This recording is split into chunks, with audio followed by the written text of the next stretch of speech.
My father has always cared about other people. It's, been a great part of his life's work. First, I started as a baseball player when I was young.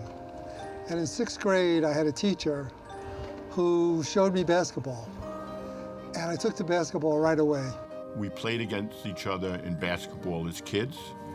He grew, and I didn't. Richie was a great athlete. Unfortunately, my father died when I was a sophomore in high school.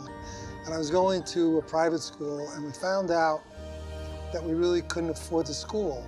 He was in need at some point in his life. He needed to be educated, and he needed to have scholarships. So I stayed in school, and I made all prep.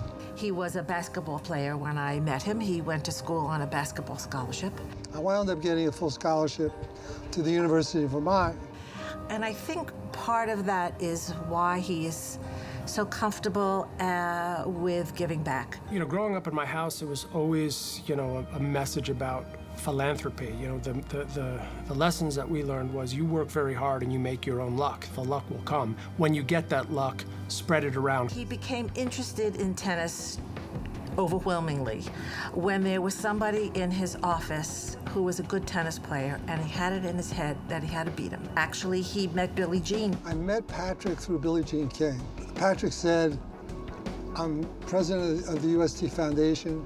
We're doing a lot with under-resourced, underserved kids. Not only did he want to be part of the foundation, but then he steps up to the plate and starts his own NJTL up in Vermont. Richard's vision of Bennington ACES is really to improve the community and to do it through tennis and education and nutrition. Many of the students come from homes that are in poverty. There are many students who have never been exposed to even a tennis court or what tennis is about. There was one child a week or so ago that told us that they're living out of a car now. So with this program, they not only get tennis instruction, but they get a meal and they get other good nutrition and snacks. In the first year, we've handled 300 kids, and we're limited by personnel. We could probably do much more.